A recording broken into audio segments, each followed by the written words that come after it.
August 6th, 1945. 0845 hours. Hiroshima Army Headquarters, Southern Japan. Major Yoshio Hatano, intelligence officer for the Japanese Second Army, sat at his desk reviewing the morning's radar reports with growing confusion.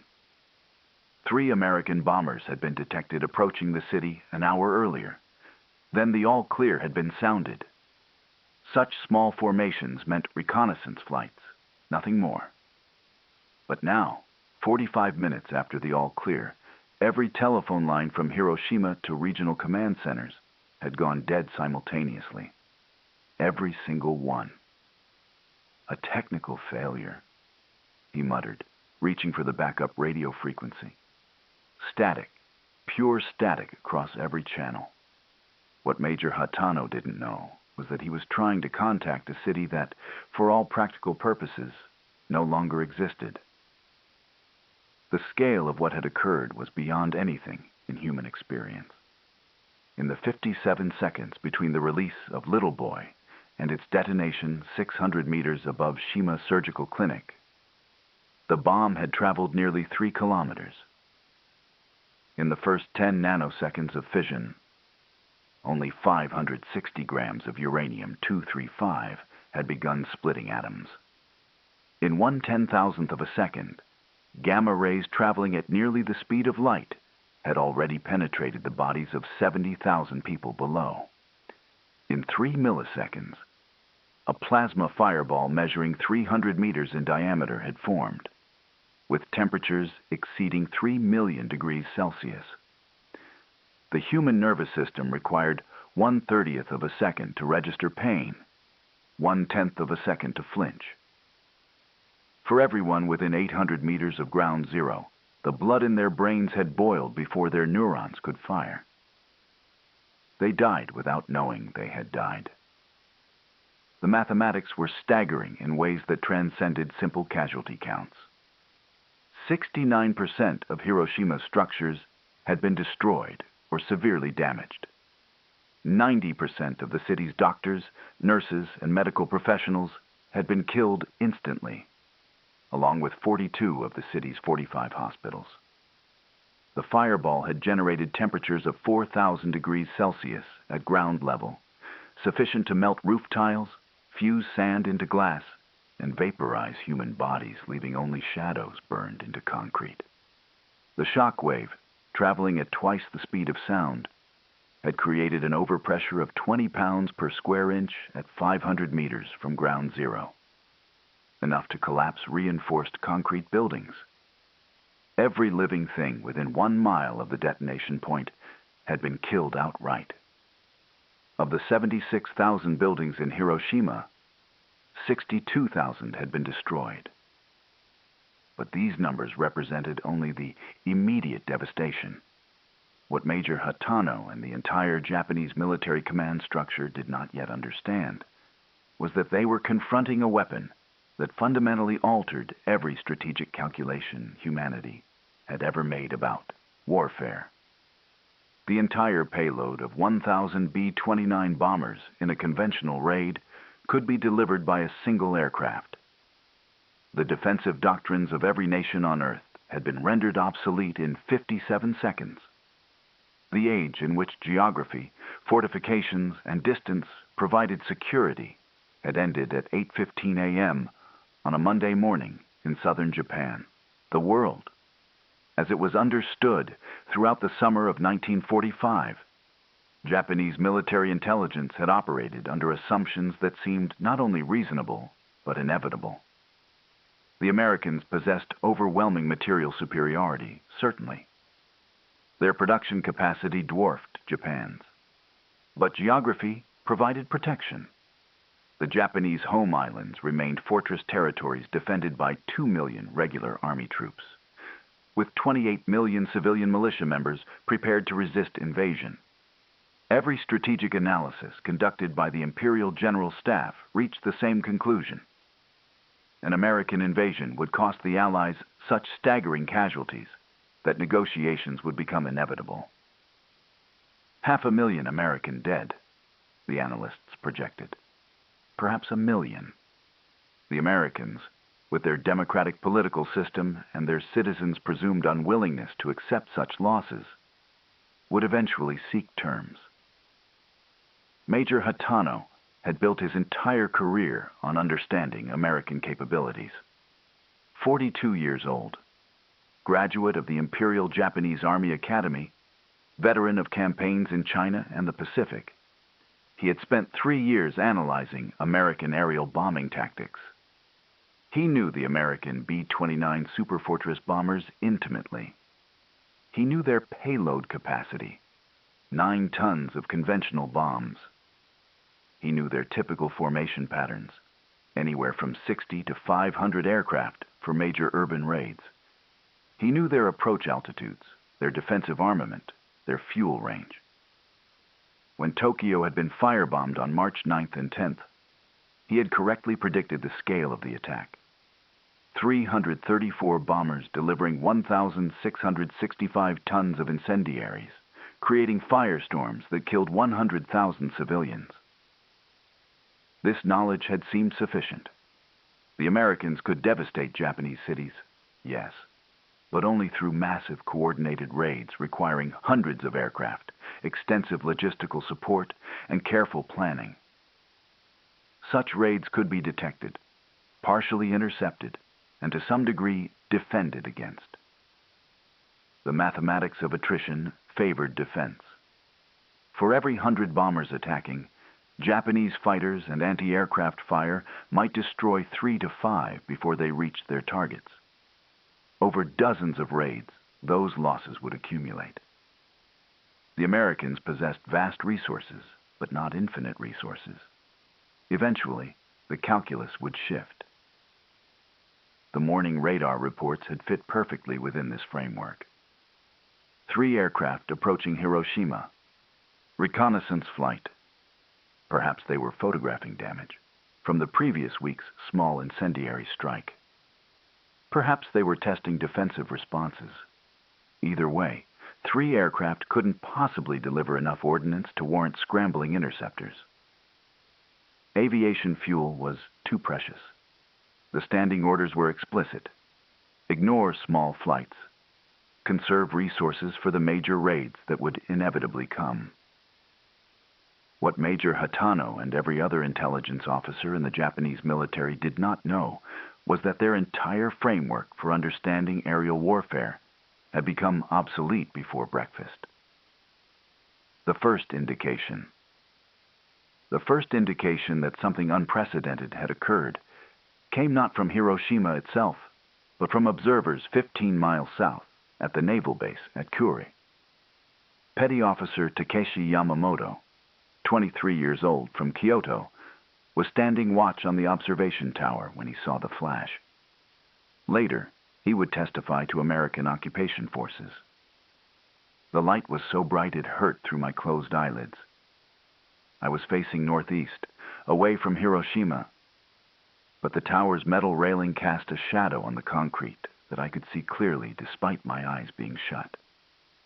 When I opened them, I saw a column of smoke rising from where Hiroshima should be. But it was not smoke like from fires. It rose straight up, like a monstrous column, then spread at the top like a mushroom. The column had to be 3 or 4 miles high already, and it was still growing. At the Hiroshima telephone switching station in Kure, operators began receiving calls from villages and towns surrounding Hiroshima. Every line into the city was dead. The emergency military lines, the police lines, the fire department, the governor's office, the railroad station, all dead simultaneously. This had never happened before. Even during the worst conventional bombing raids, some lines remained operational. Fires would damage exchanges gradually. Bombs would destroy infrastructure in patterns. But this was different. This was instantaneous, total, and complete. The Tokyo offices of the Japanese Broadcasting Corporation noticed at 0847, 2 minutes after the detonation, that their Hiroshima station had gone silent mid-broadcast. Engineers attempted to re-establish contact. Nothing. They tried backup frequencies. Static. They called the Hiroshima telephone exchange. No answer. 40 minutes later, with still no contact re-established, they dispatched an urgent message to the Army General Staff. Complete communications failure in Hiroshima. Cause unknown. Major Hatano received this report at 0930 hours at his headquarters 30 miles from Hiroshima. His first assumption was equipment failure, perhaps a power disruption. But then reports began arriving from other sources. Train conductors reported that the Hiroshima station was not responding to signals. A pilot flying 40 miles south of Hiroshima reported seeing an enormous column of smoke, unlike anything I've observed in 3 years of warfare, rising from the approximate location of Hiroshima City. At 0950, Hatano authorized a reconnaissance flight. Captain Mitsuo Fuchida, 28 years old, veteran fighter pilot from Nara Prefecture, would fly a staff officer over Hiroshima to assess the situation. As they climbed to altitude and turned north, Fuchida thought they would observe a conventional bombing strike, perhaps larger than usual. He had seen dozens of cities after American attacks. Fuchida later recorded in his diary, "From 160 kilometers away, we could see black smoke. From 100 kilometers, the smoke appeared to have a strange quality, darker and denser than from normal fires. From 40 kilometers, I could see that the smoke rose in a single column from the center of where Hiroshima should be. As we approached closer, I began to feel an unfamiliar emotion, dread. The scale becomes visible." What Captain Fuchida saw from an altitude of 2,000 meters would destroy his understanding of warfare. Later, in testimony to occupation authorities, he described the scene. "There was no city. I had flown over Hiroshima a dozen times. I knew every landmark. The Aioi Bridge, the Otta River, the castle, the military headquarters, the industrial district. None of it remained identifiable.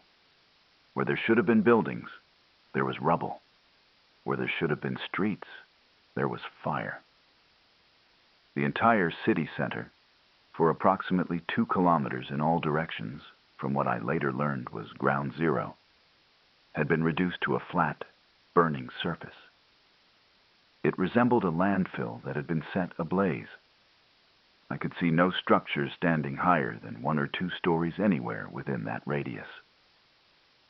From the aircraft, Fuchida began taking notes, trying to understand what kind of weapon could have caused such devastation. The pattern of destruction was wrong.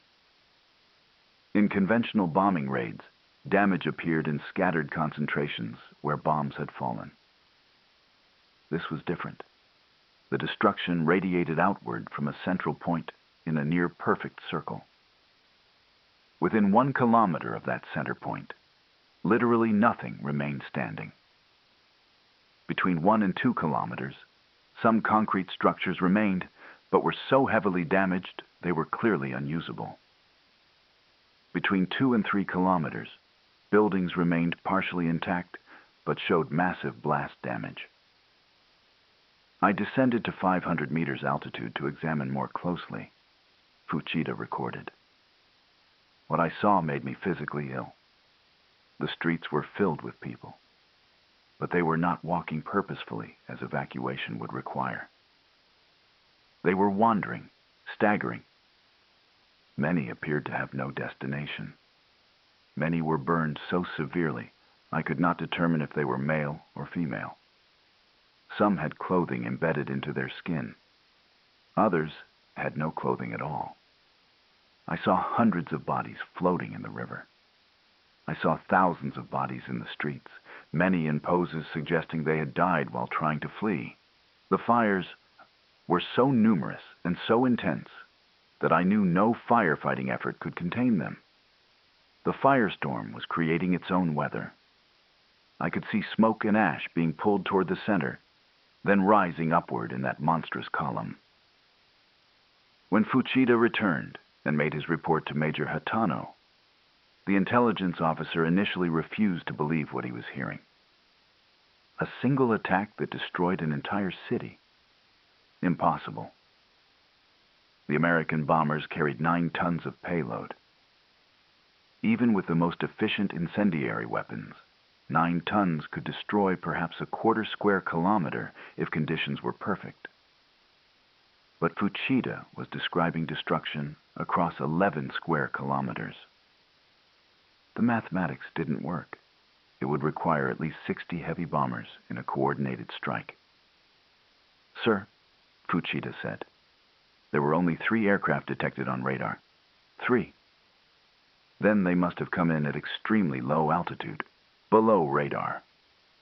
Hatano suggested, "Sir, the radar coverage is complete below 3,000 meters within 50 kilometers of Hiroshima. There were no other aircraft. The user prompt is empty, so I cannot provide a summary in the user's language. However, based on the thinking block alone, here is a summary. Orchestrated narrative progression through structured evidence revelation. I need to continue building this narrative systematically. I'm following the template structure and making sure to spell out all numbers as words. Let me continue with the progressive revelations, working through the evidence that begins to reveal what actually happened." Hatano pulled out a tactical map and began calculating. If 3 B-29s had delivered their full payloads, that meant 27 tons of explosives maximum. Even the most generous estimates of damage radius wouldn't account for what Fuchida described. Something else had happened. But what? The investigation begins by early afternoon. Reports were flooding into command headquarters from multiple sources. A train conductor who had been 10 kilometers north of Hiroshima reported that the flash had been visible as a brilliant white light, brighter than the sun, followed approximately 30 seconds later by a shock wave powerful enough to shatter every window in his train car. A farmer 15 kilometers east reported that her barn had collapsed from the blast wave, though no aircraft had been visible in her area. Survivors beginning to stagger out of the destruction zone described not a rain of bombs, but a single, massive explosion. At 1400 hours, Hatano received the first coherent eyewitness account from someone who had been in Hiroshima proper. Private First Class Kenichi Tanaka, 19 years old from Hokkaido, had been assigned to an anti-aircraft battery on the eastern edge of the city. He had survived because he had been inside a concrete bunker. His testimony would later be recorded by occupation authorities. We heard the air raid siren, but then the all-clear signal. I was inside the observation bunker writing my report when the world turned white. I cannot describe it better than that. White light came through every crack in the concrete, through the observation slot, everywhere. It was not like looking at a bright light. It was like being inside light itself. Then came the sound. Not the sound of explosions like I had heard in training. One sound, one massive, all-encompassing sound that seemed to come from everywhere at once. The bunker shook so violently, I thought it would collapse. Metal equipment flew through the air. My comrade was lifted off his feet and thrown against the wall. I covered my head and prayed. When the shaking stopped, perhaps 10 seconds later, I looked out the observation slot. Hiroshima was gone. I do not mean damaged. I mean gone. Where buildings had stood 30 seconds earlier, there was nothing but fire and smoke. The anti-aircraft gun position, which had been 30 meters from our bunker, had vanished. The 4 men crewing it had vanished. The gun itself, weighing 2 tons, had been tossed aside like paper. I could see its twisted remains 40 meters away. I opened the bunker door. The heat was so intense, I immediately closed it again. I waited perhaps 5 minutes, then tried again. The air burned my lungs. Everything I could see was burning. The trees were burning. The grass was burning. Bodies were burning. I saw a woman walking toward me. She was naked. Her skin was hanging from her arms like cloth. She was making a sound, not words, just a sound. She collapsed 10 meters from the bunker. I tried to help her, but she died while I was running toward her. I saw perhaps 100 more people like her over the next hour. Most died. Some kept walking, though where they thought they were going, I do not know. Hatano read this account 3 times, trying to extract information about the weapon.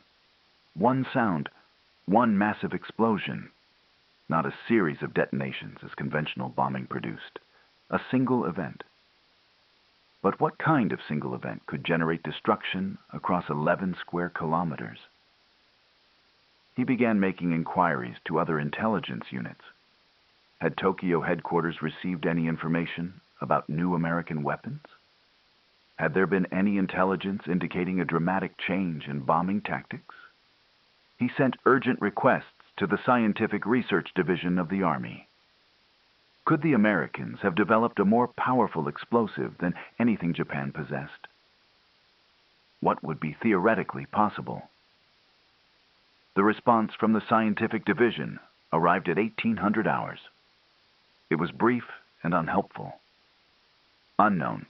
Conventional explosives cannot produce effects matching your description. Request samples for analysis. The second data point. For 3 days, Major Hatano assembled evidence. Survivor accounts, damage reports, casualty estimates. Every piece of information made the picture clearer and more impossible to explain. By August 8th, he had calculated that 70,000 to 80,000 people had died in the initial blast, with another 70,000 injured. For 3 days, he had tried to construct a theory that explained these results using conventional weapons and conventional physics. Then, on August 9th, at 1100 hours, Nagasaki ceased to exist.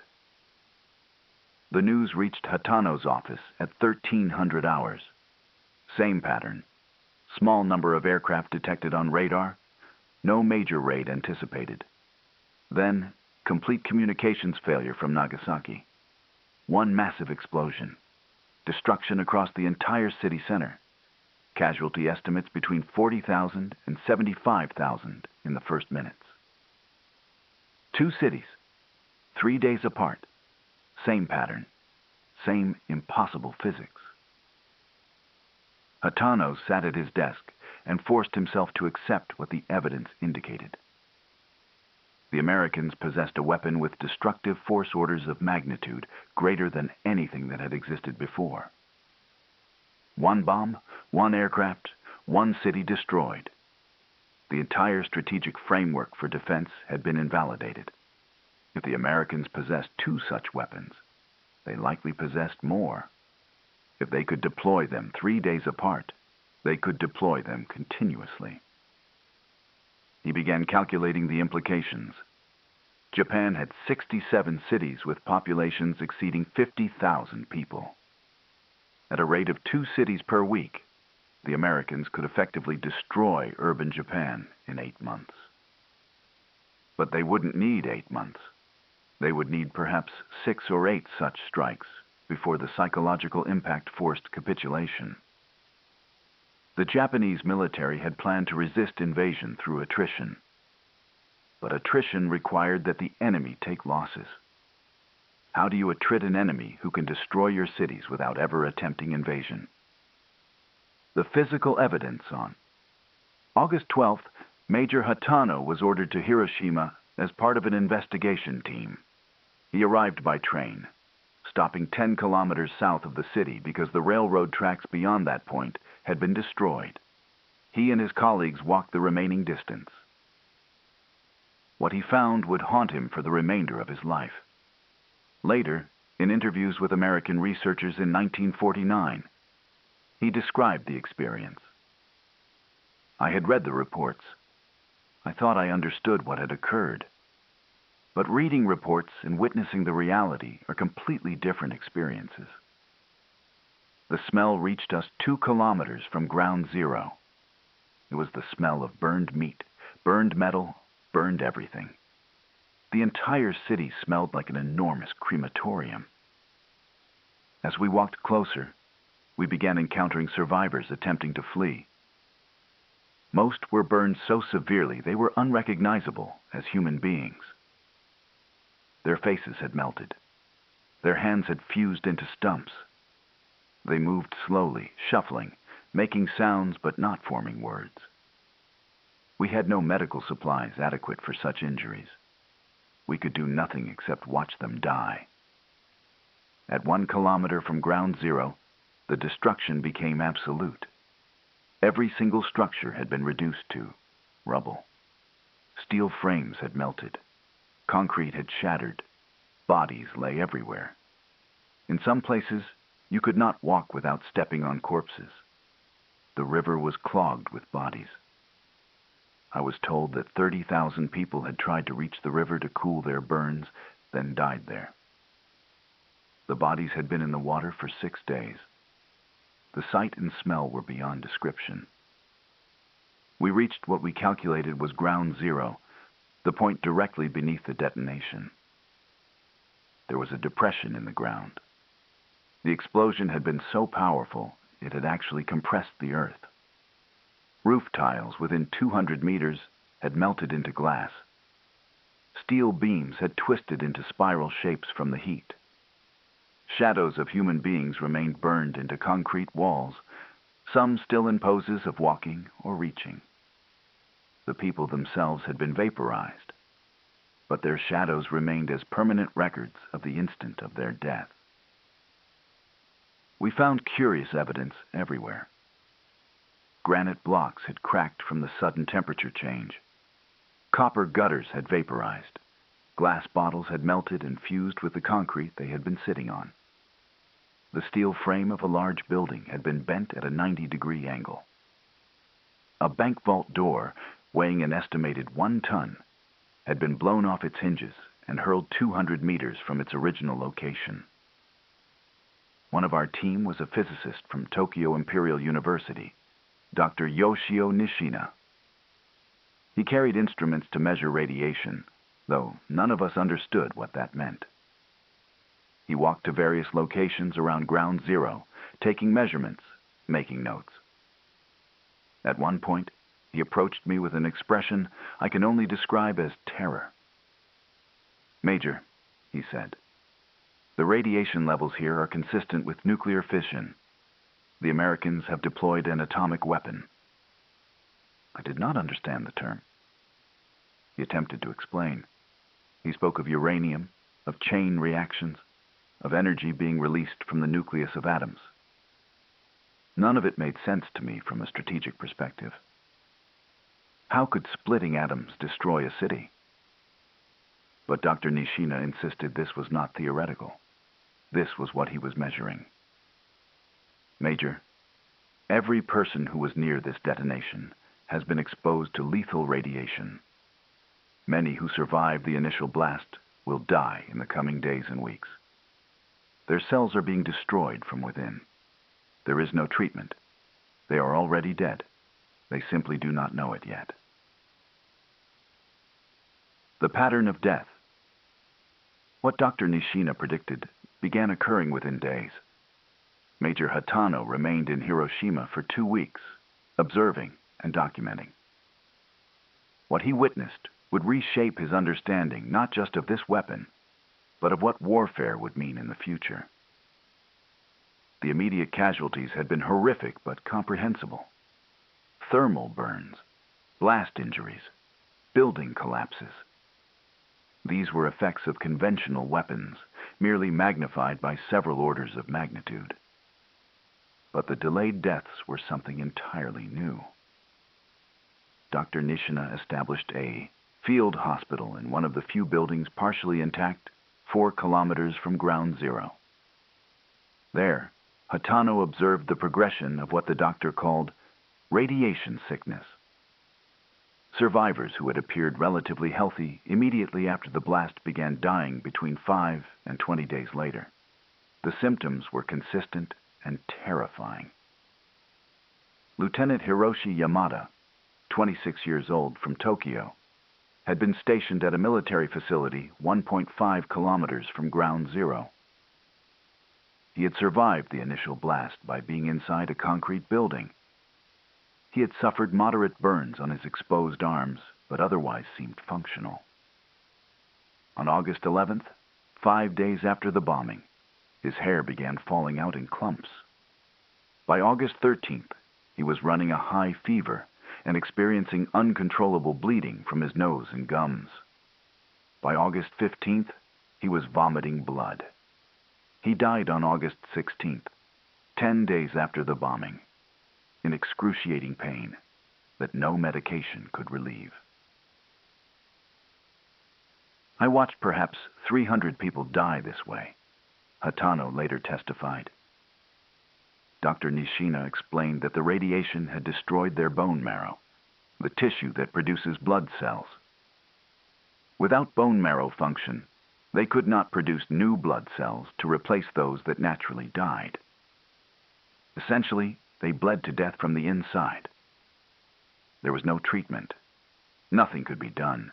Anyone who had been within 1.5 kilometers of ground zero and survived the initial effects was essentially sentenced to death. They simply didn't know it immediately. The psychological impact on survivors was overwhelming. People who appeared healthy began dying without warning.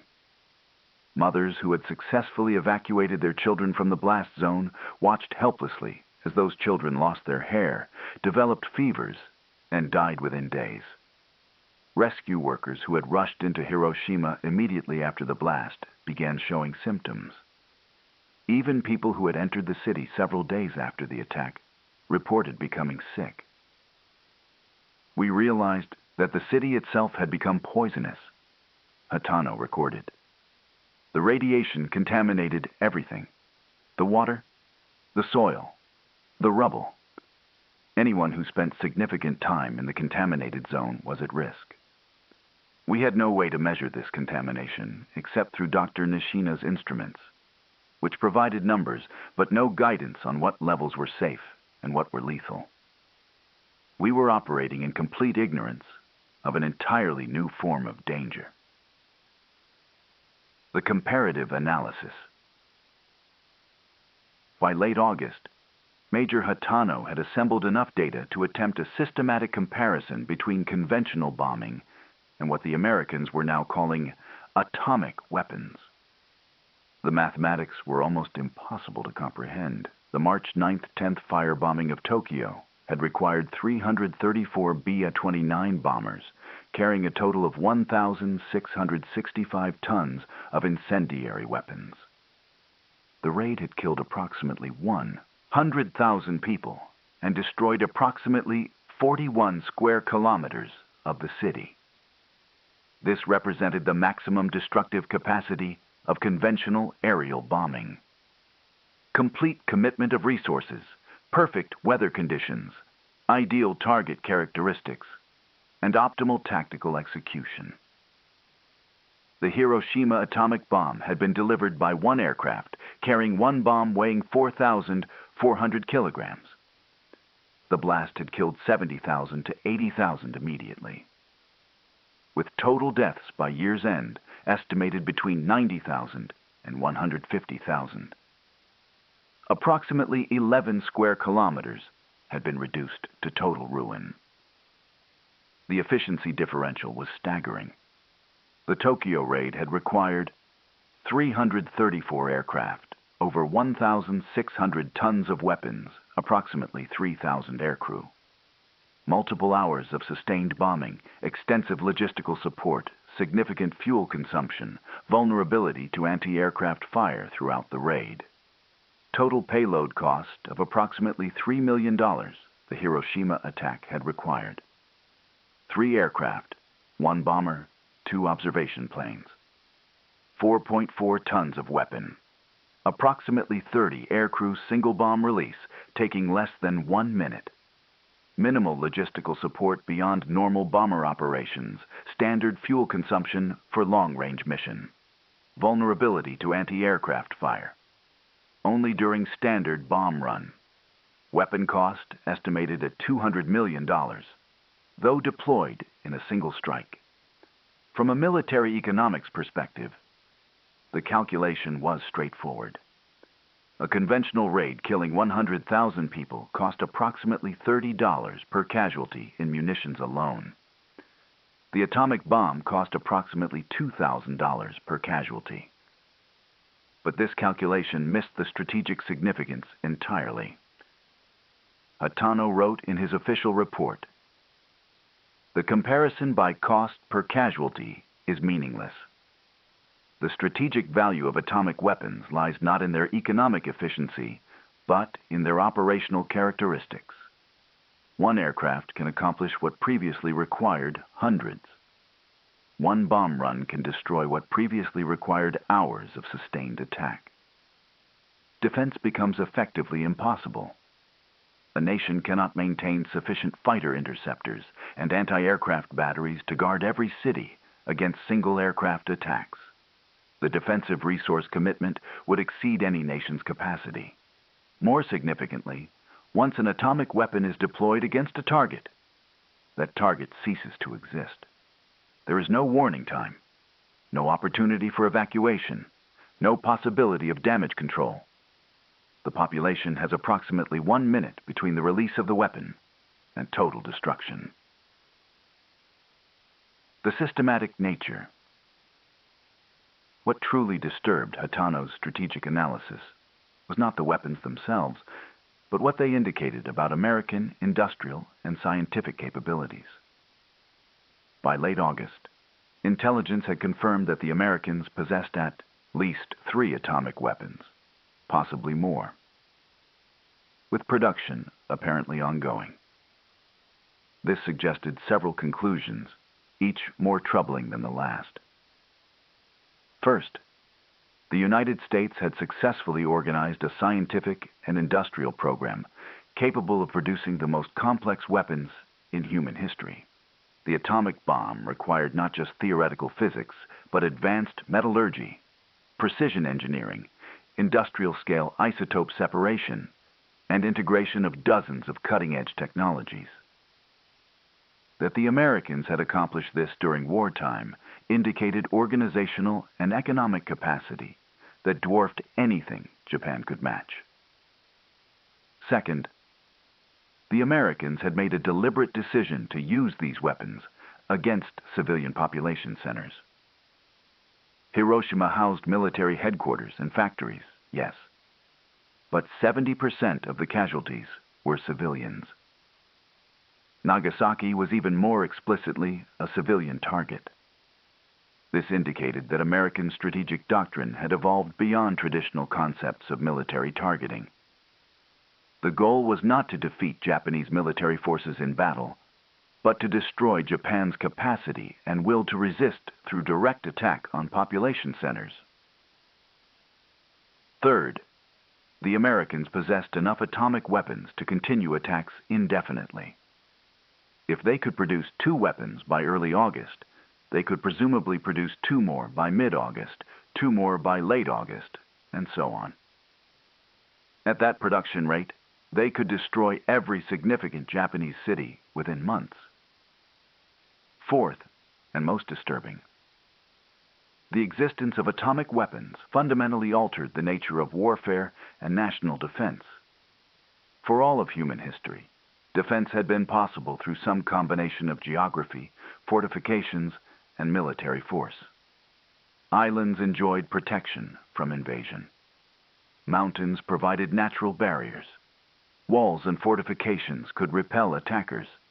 Armies could defend territory. But atomic weapons rendered all of these factors irrelevant. No ocean was wide enough to prevent an atomic attack. No fortification could withstand an atomic blast. No army could defend against a weapon that destroyed everything within kilometers of detonation. We have entered an age where defense is effectively impossible.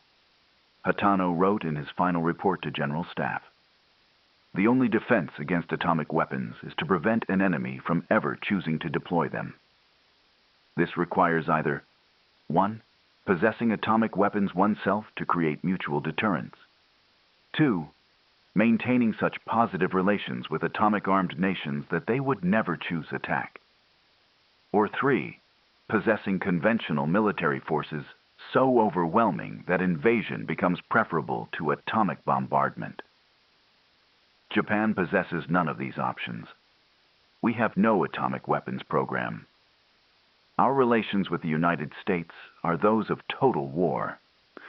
Our conventional military forces are grossly inadequate to deter American invasion. Therefore, we possess no defense. Continued resistance is not strategically futile. It is literally impossible. The Institutional Response Major Hatano submitted his report to Second Army Headquarters on August 18th. The response demonstrated how completely atomic weapons had shattered Japanese military planning. For decades, the Japanese military had operated under doctrines emphasizing will, spirit, and determination. Superior morale could overcome material disadvantage. Sacrifice could achieve victory against numerically superior forces. The fighting spirit of the Japanese soldier was worth 10 American soldiers. These principles had shaped training, tactics, and strategic planning. Atomic weapons invalidated every one of these principles. No amount of fighting spirit could defend against a weapon that killed before the victim knew attack had begun. No level of sacrifice could overcome an enemy who could destroy your cities without risking their own forces. No determination could counter a weapon that made traditional military confrontation unnecessary. The institutional crisis this created was profound. Senior officers whose entire careers had been built on the principles of Bushido, of warrior spirit, of death before surrender, found themselves confronting a reality where those principles were strategically meaningless. If the enemy could destroy your nation without engaging your military forces, what value did military virtue possess? Hatano observed this crisis firsthand in meetings with senior commanders. General Seizo Arisue, Chief of Intelligence for the Army General Staff, read Hatano's report and sat in silence for several minutes. Finally, he said, "Major, what you are telling me is that we are fighting the next war using the tactics and strategies of the previous war. But this is not merely an incremental change in military technology. This is a fundamental transformation in what warfare means." "Yes, sir." "Then everything we have planned becomes useless. The defense strategy for the home islands, the preparations for massive casualties among invasion forces, the organization of civilian resistance, all of it becomes irrelevant if the Americans can simply destroy our cities one by one from the air." "Yes, sir." "How many atomic weapons do you estimate they possess?" "Sir, we have confirmed 2 deployments. Intelligence suggests they have produced at least 3, possibly 4. Production rate is unknown, but appears to be at least 2 per month." General Arisu performed a rapid calculation. At 2 per month, they can destroy all major Japanese cities within 4 months. The home islands would be rendered uninhabitable. "That is correct, sir." The human documentation. While Major Hatano compiled strategic analysis, other observers documented the human reality of atomic warfare. These accounts would later be collected by occupation authorities and would fundamentally shape how the world understood these weapons. Michihiko Hachiya, 42 years old, director of the Hiroshima Communications Hospital, kept a diary beginning August 6th. He had survived the initial blast because he was lying down when the weapon detonated. The fact that he was horizontal rather than vertical saved his life, as the thermal flash had only burned his exposed side rather than his entire body. His diary entries provided systematic documentation of the medical catastrophe. August 6th. I do not know how many thousands are dead. My hospital is destroyed. Those of my staff who survived are so severely injured they cannot work. Patients arrive continuously. We have no supplies, no bandages, no medicine, no electricity, no water except what we carry from the river, and that water is contaminated with bodies. I attempt to treat burns using cooking oil. It does nothing. The patients scream until their voices give out, then they die. I have performed no successful treatment today. August 7th. More patients than yesterday. All have burns covering 50% or more of their bodies. Many have foreign objects embedded in their skin, glass fragments, splinters, metal pieces, driven into them by the blast. I remove what I can, but have no anesthesia. Children arrive alone, their parents dead or missing. They wander through the hospital calling for their mothers. Most of these children will die. Their burns are too severe. August 9th. A new symptom is appearing. Patients who seemed stable are suddenly bleeding from every orifice. Their gums bleed. Their noses bleed. They vomit blood. They defecate blood. Within 12 hours of these symptoms appearing, they die. I do not understand what is causing this. It is not consistent with burn injuries or blast trauma. August 14th. Nearly every patient from the first day is now dead. Those who survived the longest, approximately 8 days, suffered the most. The bleeding I documented earlier has affected hundreds. Hair loss is universal among those exposed within 1 kilometer of the blast center. Many have developed high fevers that do not respond to any treatment. A colleague who has been studying radiation tells me these are symptoms of bone marrow destruction. The radiation has killed the tissue that produces blood cells. These patients are dying from internal failure of their blood-producing systems. August 20th. I calculate that 90% of everyone who was within 1.5 kilometers of the blast center on August 6th is now dead. Those who seem to have escaped serious injury have died over the past 2 weeks. Those who were seriously injured but received immediate treatment have died. Those who survived the blast only to enter the contaminated zone for rescue work have become ill, and some have died. The weapon has killed not just through immediate destruction, but through lingering contamination that continues killing days and weeks later. The recognition arrives on August 15th. Emperor Hirohito broadcast Japan's surrender to the nation. For Major Hatano, sitting in his office listening to the radio announcement, the surrender was merely official acknowledgement of strategic reality. Japan had been defeated, not when atomic weapons were deployed, but the moment such weapons had become possible. A nation without atomic weapons could not resist a nation possessing them. The war had been decided by physics and industrial capacity, not by military virtue or fighting spirit. But what disturbed Hatano more than surrender was what atomic weapons implied about the future. The technology existed. The principles were now known. Other nations would develop their own weapons. The Soviet Union, certainly. Britain, probably. Eventually France, China, perhaps others. The world was entering an age where multiple nations possessed weapons capable of destroying civilization itself. He began writing a lengthy analysis for his own records, attempting to work through the implications.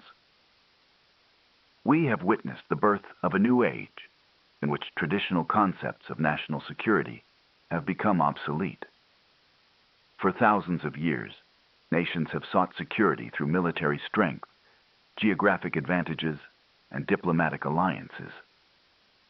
A strong army could defend territory. Oceans provided protection. Mountains created barriers. Walls and fortifications repelled invaders. These physical factors shaped strategy, politics, and national development. Atomic weapons render all of these factors strategically meaningless. No army can defend against atomic attack. No ocean is wide enough to prevent delivery. No fortification can withstand atomic blast. No geographic barrier provides protection against aircraft carrying atomic weapons. The fundamental assumption underlying national defense, that protection is possible through physical means, has been invalidated. This creates an unprecedented strategic environment.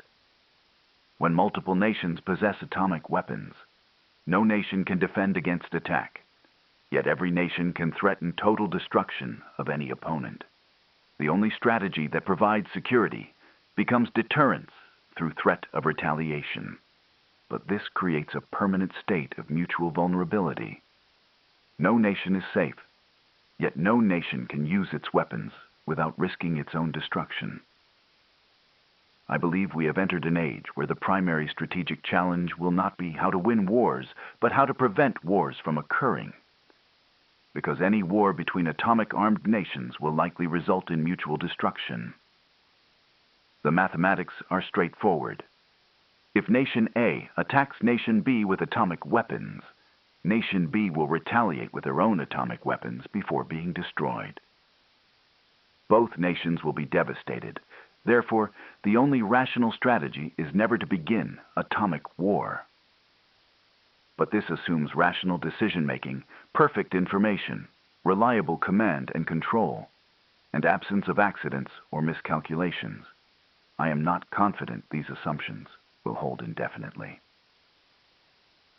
The physical aftermath. In September 1945, Major Hatano made his final visit to Hiroshima as part of an occupation force assessment team working with American scientists. What he observed demonstrated that atomic warfare created not just immediate destruction, but long-term contamination that rendered areas uninhabitable. The radiation levels in central Hiroshima had decreased significantly since August 6th, but remained elevated above safe thresholds. American scientists explained that some radioactive isotopes created by the blast would continue emitting radiation for years or decades. The soil in central Hiroshima was contaminated. The rubble was contaminated. The water table was contaminated.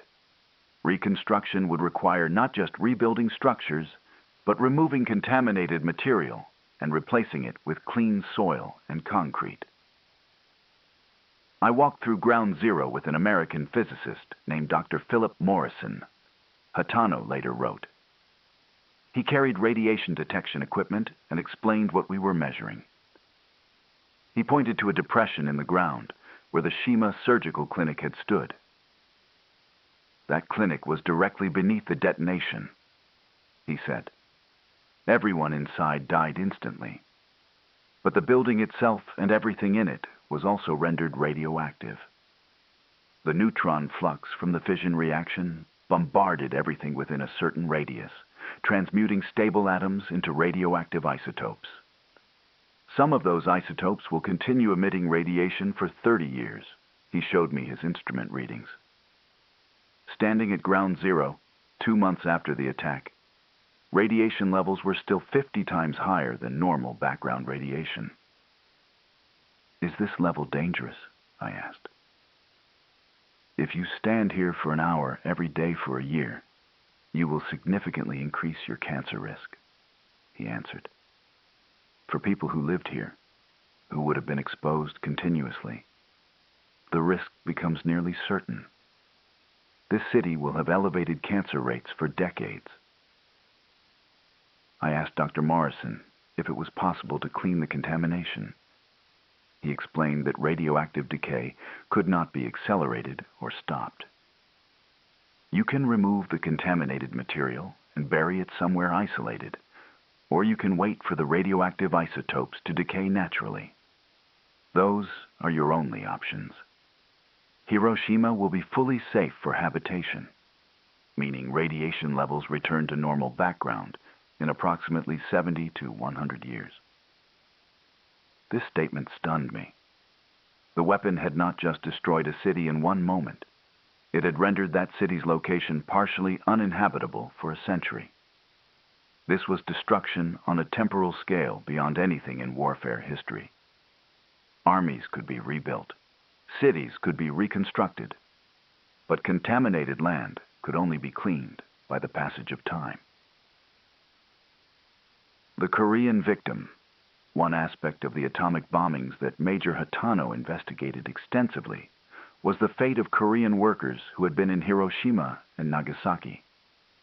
Between 12,000 and 20,000 Koreans had died in the Hiroshima blast, with another 2,000 killed in Nagasaki. These victims represented an additional dimension of the tragedy that would be largely forgotten in the immediate post-war period.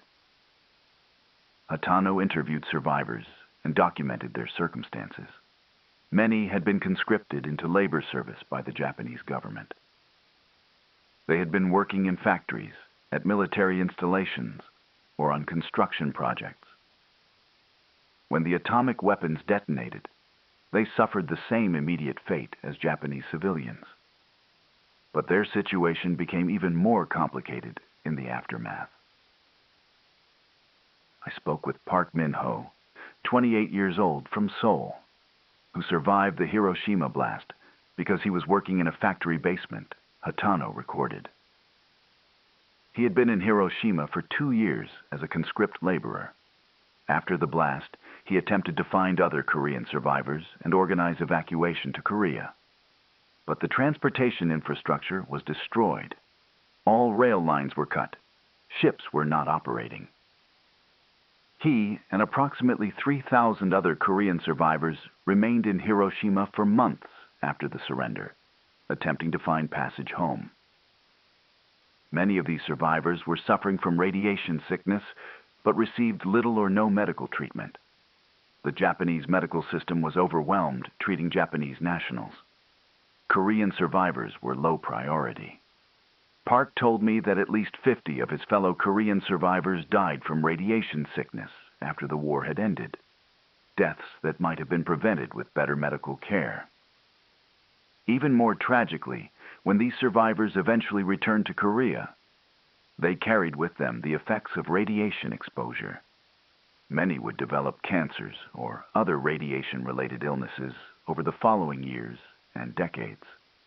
But because they were in Korea rather than Japan, they would not receive the medical monitoring and treatment that Japanese survivors eventually received. They became forgotten victims of a weapon deployed in a war that was not theirs. The scientist's perspective in October 1945. Major Hatano had the opportunity to speak with Professor Ryokichi Sagane, the Japanese nuclear physicist who'd been sent an unsigned letter by American scientists during the Nagasaki bombing, urging him to advise surrender. Sagane's perspective on the atomic weapons revealed yet another dimension of their significance. Professor Sagane was 42 years old, trained at Tokyo Imperial University, and had studied briefly at the University of California in the 1930s. Hatano wrote. He knew several of the American physicists who had worked on the Manhattan Project. When we spoke, he was still processing the emotional and intellectual impact of his colleagues' work. I received the letter approximately 1 month after Nagasaki, Sagane told me. It was unsigned, but the writing style suggested it came from American physicists I had known.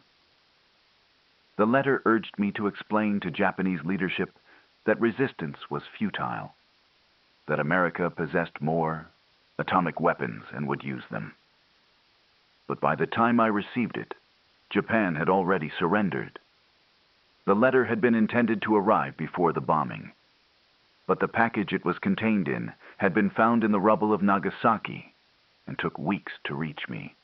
I felt, and still feel, tremendous conflict about the scientific achievement the atomic bomb represents. As a physicist, I understand the theoretical elegance. The fact that humanity has successfully released energy stored in atomic nuclei represents the culmination of 50 years of theoretical development.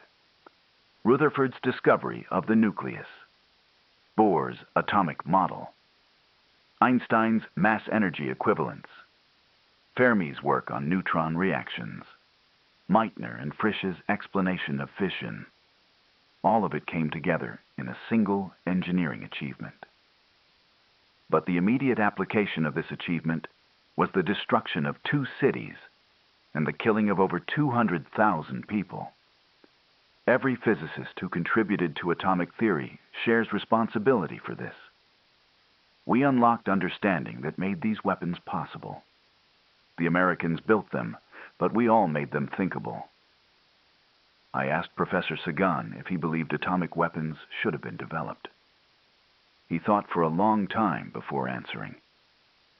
The knowledge existed. The principles were known. If America had not built the bomb, Germany would have attempted it.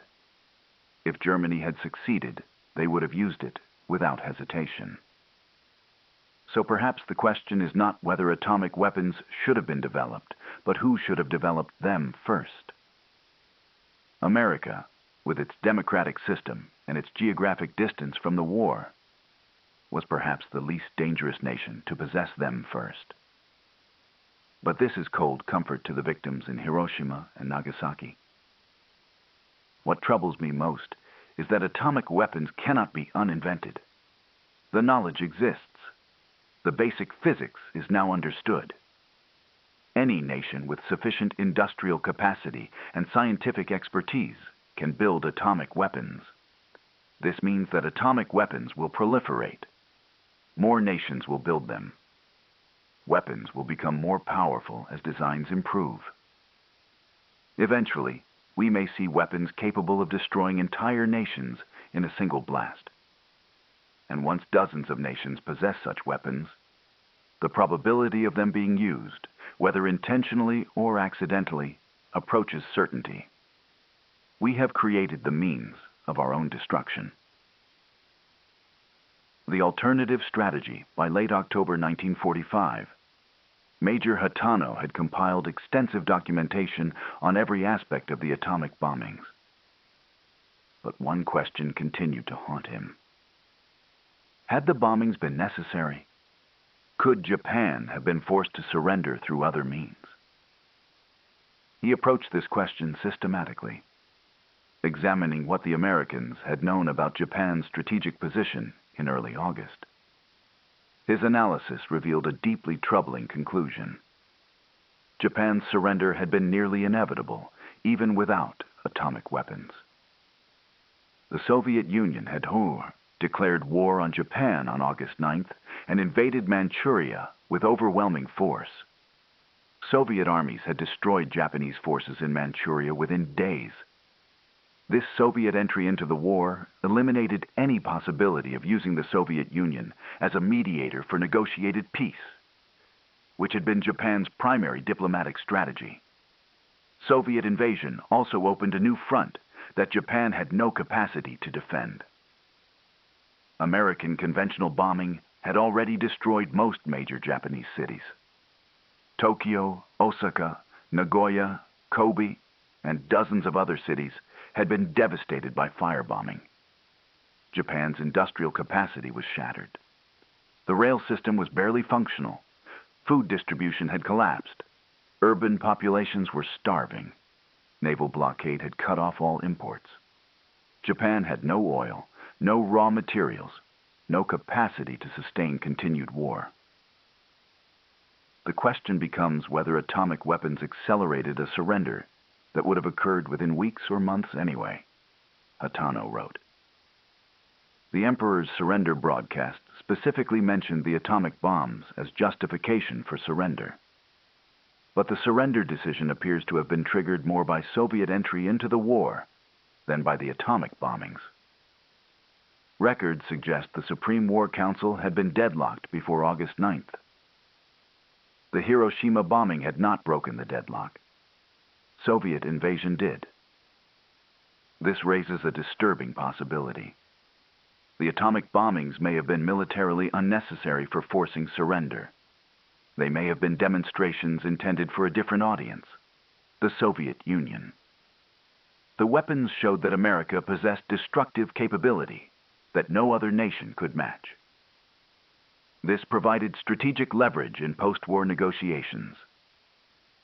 From this perspective, Hiroshima and Nagasaki were not the last acts of World War II, but the opening moves of the next global confrontation.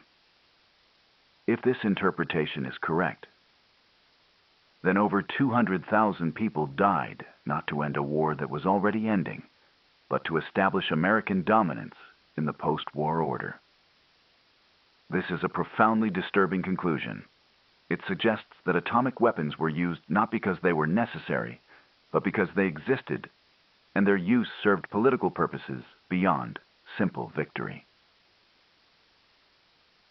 The memory on November 5, 1945. Major Hatano traveled to Hiroshima one final time before being reassigned. He stood at Ground Zero, the point where Shima Surgical Clinic had been located, and tried to comprehend what he had learned over the past 3 months. 3 months earlier, he had been an intelligence officer confident in his understanding of warfare. He had known American capabilities. He had analyzed their tactics. He had calculated probabilities. His framework for understanding military reality had seemed solid, built on decades of military history and strategic theory. Then, in 57 seconds, that framework had been shattered. A single bomb had invalidated every strategic principle he had learned. Geography didn't matter. Fortifications didn't matter. Army strength didn't matter. Will and determination didn't matter. All that mattered was physics. The energy bound in atomic nuclei, released in an instant of fission, transformed into heat and blast and radiation that killed without discrimination. He thought about the 70,000 people who had been within 1 kilometer of where he stood. They had died without knowing they were in danger. Most had died without ever experiencing pain, their nervous systems overwhelmed before neurons could fire. They had simply ceased to exist, vaporized, burned to shadows, reduced to ash. But worse, he thought about the 70,000 others who had survived the initial blast, only to die slowly over days and weeks from radiation sickness. They had suffered beyond comprehension, their bodies destroyed from within by damage to cellular structures, bleeding to death from capillaries that could no longer repair themselves. And they had died knowing that nothing could save them, that they had been killed by something invisible that had already done its work. I realized standing there that August 6, 1945, was a pivot point in human history, Hatano later wrote. Everything that happened before that moment occurred in one age, and everything after occurred in a different age. Before, warfare was a contest between armies, where victory depended on strategy, courage, and resources. After, warfare became a question of physics, where victory depended on who could split atoms first. Before, nations could defend themselves through geography and military strength. After, no defense was possible against atomic attack. Before, war was terrible but comprehensible within historical patterns. After, war carried the potential for human extinction. We did not understand this immediately. It took months of investigation, analysis, and reflection to grasp the full implications. But eventually, the truth became undeniable. Humanity had developed the capacity to destroy itself, not as poetic metaphor, but as engineering reality. We could build weapons capable of killing millions. We would build more powerful weapons capable of killing tens of millions. Eventually, we might build weapons capable of rendering Earth uninhabitable. And we would build these weapons because the logic of international competition demanded it. If one nation possessed atomic weapons, rival nations would develop them or face permanent strategic disadvantage. If one nation developed more powerful weapons, rivals would match them. The arms race would continue until either some diplomatic framework constrained it, or until the weapons were used with catastrophic result. Standing at ground zero in Hiroshima, I understood that my generation had witnessed the beginning of something that could be humanity's end. We had opened a door that could never be closed. The atomic age had begun. Where it would lead, no one could predict. But everyone involved in the investigation of Hiroshima and Nagasaki understood that we had seen the future of warfare, and it was absolutely terrifying.